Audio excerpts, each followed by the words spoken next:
Venture here for PodSixClub. Thank you for joining us again for another episode of Boosted. Today's episode of Boosted is going to be themed in a way, if you will, sort of on lessons, though I don't think we're actually going to find out what the lessons are until the end. It could very well end up being that these are lessons in persistence and stick-to-itiveness and how that pays off. Or they could be lessons in not being stubborn and learning when to give up when you are ahead. So let's get into this, because if you've been watching it along with us, you'll have seen that I've already opened one of these in a live stream. Now, I don't know what the actual release on these is going to be. However, I will have also split another booster box with Illust at one point. And there was the 3 pre-release kits that I've already taken a crack at, a bundle, as well as a deck builder's toolkit. So I'm pretty into Ixalan at this point. Now, if you're smart about deck building, maybe it would have been smarter to go through and buy singles. But you know what? We like to gamble around here so that you don't have to. Come with the thrills, go with the highs and the lows, and let's see what we got. Starting with the first pack.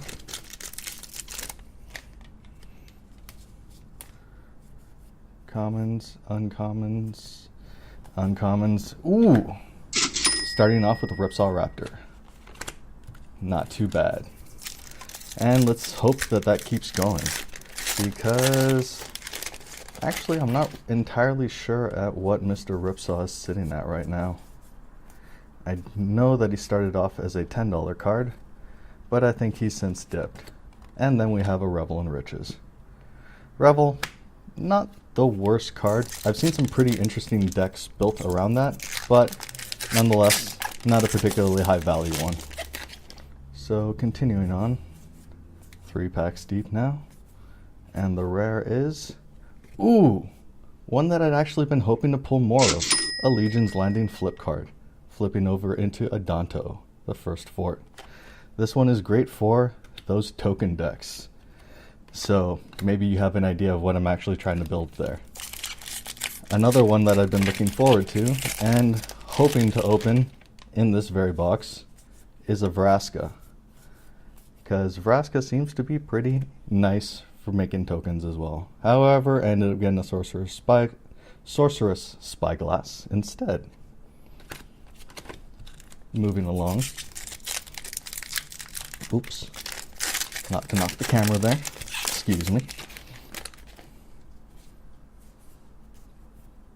Moving on. We have a Burning Suns avatar. That's nothing to write home about either.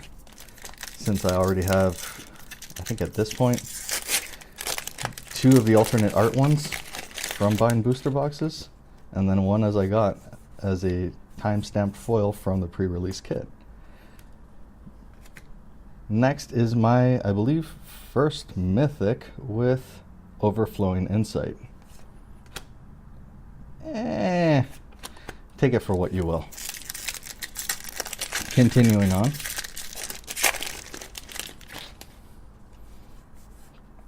Conquistador on the front. But really, we're here for the rares. And the rare here is a Mr. Reggie A. Regisaur Alpha. I still like that guy for the red-green dino decks. He gives you some good value, dropping for 7 right off the bat. However, continuing on, still hoping to get something, but not a Sanguine Sacrament. Ooh, wait, what happened here? Is that actually, no, that's not a foil. Did I just get 2 rares, but one's not a foil in the same pack? I might have to go on the instant replay on that one. I'm not sure what happened. That's a bit confusing. I was expecting the Ruin Raider to actually be a foil, but he looks to be just a regular one. Unless the foiling is actually that bad that you can't really tell. I'm just going to put them aside, along with the Sanguine, since they came from the same pack. Alright, Continuing on, what do we have here? Dreamcaller Siren is the rare. Almost the third way of the way through. And the packs are giving me trouble. They don't want to open because they don't want to give me the goods. But nonetheless, it gave me an entrancing melody. Come on, that's not a Vraska. Search for his Kanto would be nice as well. I mean, the prices have since settled from what they were originally at. Ooh! I will take a Glacial Fortress, however. I do like the dual land cycles, so keep going with those. Though I think the highest in the set for the dual lands at the moment is the blue-black, as the blue-black control deck seems to be getting a lot of play these days. Ooh, and a treasure map is the rare. Another flip card, flipping over to Treasure Cove. Nice. Alright, already 1/3 of the way through the box. Moving on. I think there was one mythic in there. I should have put that one aside. Anyhow, let's keep going here and see if we get any more or something of high value. Settle the Wreckage. That one's a nice one for, well, keeping the board in check when you've got too much going against you. Continuing on. Ooh! I believe this is the second mythic with Gishath's Son's Avatar. That's one that seems to be hovering interestingly on the price range. Last I checked, it was about $7-ish. So not bad with Gishath there. Oh, and a foil behind him. Sorry, got too focused on Gishath there. Kumena's Speaker. Foil uncommon. Shiny. Let's move some things around here, make space for you. Alright, and continuing on.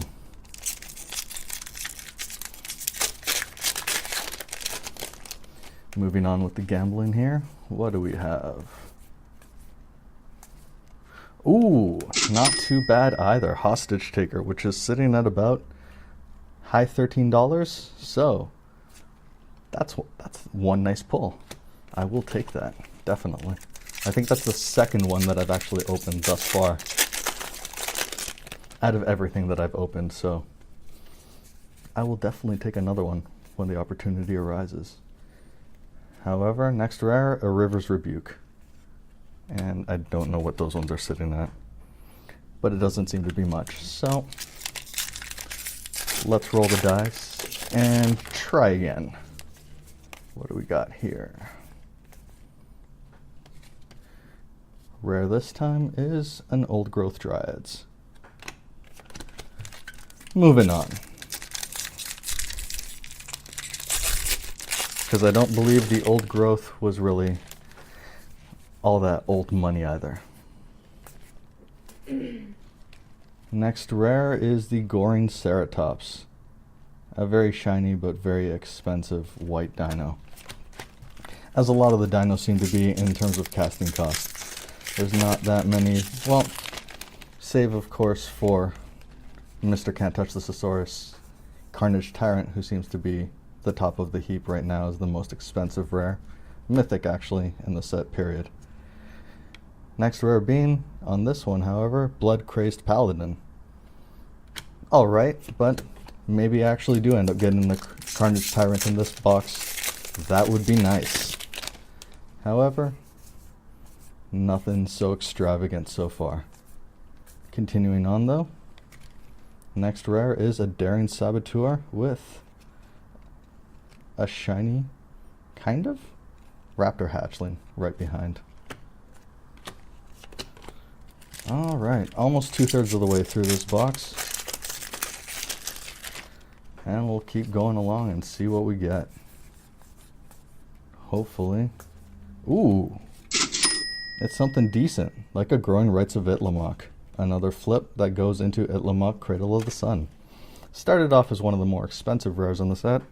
Has since settled, but still pretty good, and I think in the top 10, so I will definitely take that.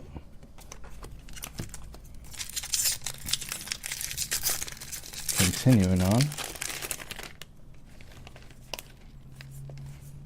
Still haven't hit any unclaimed territories for the Chase Uncommon. Instead, I get an Axis of Mortality for the Mythic.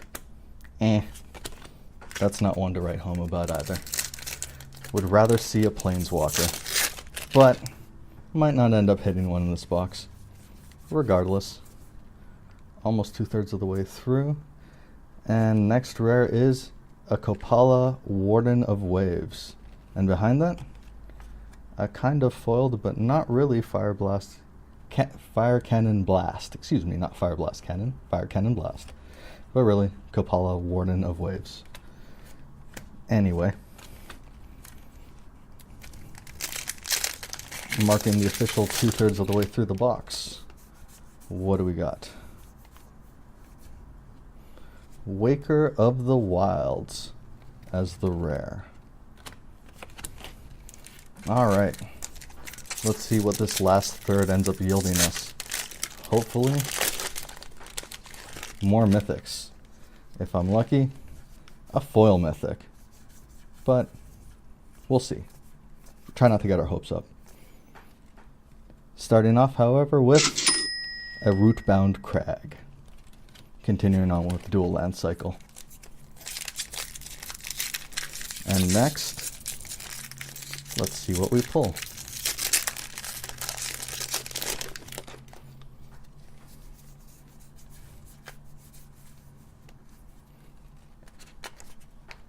Continuing on with a pirate rare, we have Captain Lannery Storm. And accompanying a pirate token. Because why wouldn't they travel in pairs? Easier to loot that way, right? And continuing on. Sanctuary Seeker as the rare for this pack. That's all. Oh, excuse me, not Sanctuary, Sanctum Seeker. Blech. I'll learn to speak the words properly eventually. Continuing on. Deep Root Champion. Don't want to mispronounce that one again.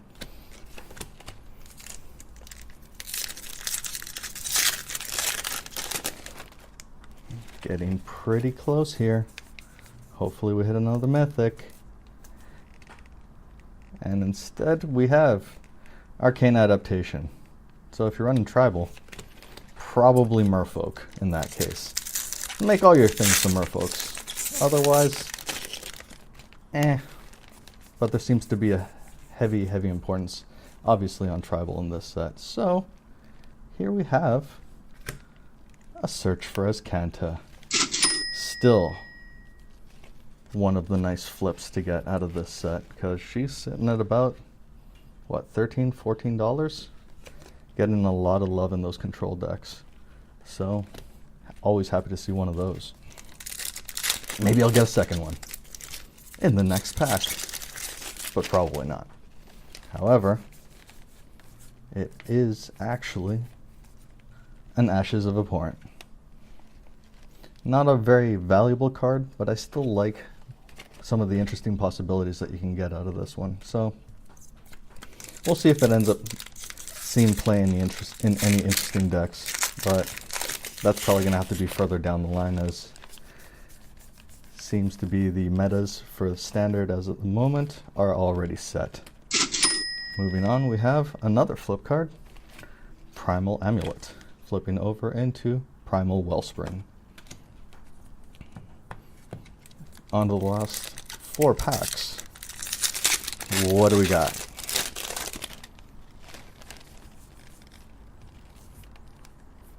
Rare here is a Deathgorge Scavenger. Excuse me. And Mr. Deathgorge is sitting at about a $6 bill. Not too bad. Alright, and there is a foil Looming Altasaur. Shiny. Alright, continuing on. What do we have here? Lookouts Dispersal. Ooh, Unclaimed Territory. I think this is the first one that I've gotten. Still nice. And then a Verdant Sun's Avatar. I think I like the Unclaimed Territory better. But whatever. I'll take it. I'll take them both. Second to last pack. What do we got? Come on, Vraska. Probably not. But I'd still like to see one. Instead, it's a Kinjali's Sunwing. More white dinos. And finally, on this last pack, out of my second full booster box to myself, because I have no self-control. I really should have stopped while I was ahead. Ooh, that's another mythic, except it's a rowdy crew. So there we go. So that's another box of Ixalan opened. If you like this and want to see more videos like these, let us know in the comments below. And don't forget to like and subscribe. Again, I'm Dr. Venture Sr. from PodSixClub, and this was Boosted.